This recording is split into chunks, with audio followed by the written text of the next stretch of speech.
Dr. Vikki Petersen here. I want to talk to you today about what to feed your brain. What could be a more important part of your body than your brain?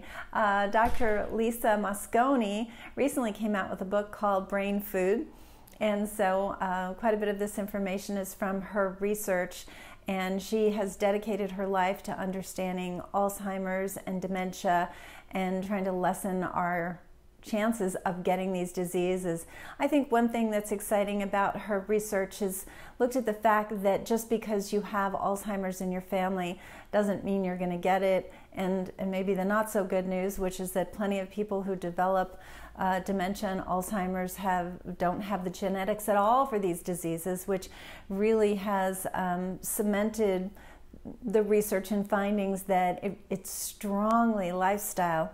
And she was saying that the lifestyle changes or the bad things that we do can start very young in life and just not to come to fruition where we're really noticing it in our memory issues or trouble finding words. You know, you might not notice something until your 50s and 60s or later, but it's actually been building for a while. Not to say that you can't do things to reverse, because you actually can, but it's never too soon to start eating better, because lifestyle is truly everything when it comes to the brain. And while we know exercise to be very important, she still stressed diet as the #1, hands down, of all her research. So guess what the most important thing to do dietarily for your brain? Drink enough water. The brain is actually 80% water in its live state, and it's the first organ to feel a lack of water. So if you get a little dehydrated, that's the first place you're going to feel it. And even a 2 to 4% decrease is enough to create issues of brain fog and memory problems and feeling a little dizzy or lightheaded. So the brain is very, very sensitive to water. So every day, getting those 8 glasses is extremely key. And I know how easy it is to not be in that habit, but it's a habit very worth cultivating. So if you're going to do one thing for your brain, actually do that. Drink nice spring water. She did make the statement that distilled water, where all the minerals are removed, is not good. That you want nice spring water. So consider that as you're purchasing your water or getting a filter at home. And then the next thing she talked about was glucose. Now, don't just jump from glucose equals sugar and woohoo, I can eat sugar. Not what we mean at all, but the brain runs on glucose that it gets from good carbohydrates, not the bad carbohydrates. So we're living in a time right now, it's all about ketogenic diets and high fat, and that the brain needs fat.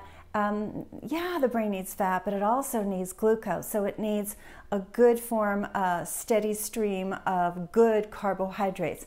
We're not saying eat sugar, we're saying eat complex carbohydrates. That's where your vegetables come in, and your fruits and your seeds and nuts and legumes. These are all good sources of complex carbohydrates. So that's my take on her book, Brain Food. But I really wanted to make the point about the carbohydrates because, as I said, a lot of people are just going heavy fat and hardly any complex carbohydrates. And long term, that has not been proven to be a good idea at all. Your synapses, which are the connections that the neurons in your brain make, so that's how your brain can communicate, those absolutely need glucose to either for increased activity or decreased activity, depending on what the brain needs at the time. But the glucose is primary. So 99% of all brain energy, I was looking at my stat real quick, 99% of all brain energy comes from glucose. So I hope you found that helpful. If you're suffering any symptoms of cognitive issues, or you just don't like how you feel and you want a new take on how to optimize your health, please reach out for a free consultation. That's why we're here. Here at Root Cause, well, I'll give you the website real quick. It's rootcausemedical.com. I offer free consultations. I do that because I really want to make sure we're a good fit for one another, and you don't have to pay out finance to learn what it is we do, but we have a completely different take on how to get healthy from the root of it. And it's a natural program. We very rarely use drugs. We are more known for getting people off medication. So if your health is not the way you want it to be, if you feel like you're tired of taking medication and or you're on meds and still not feeling well, you feel like your health is declining, please reach out. That's why we're here. Give me a call, 408-733-0400. I'll talk to you soon.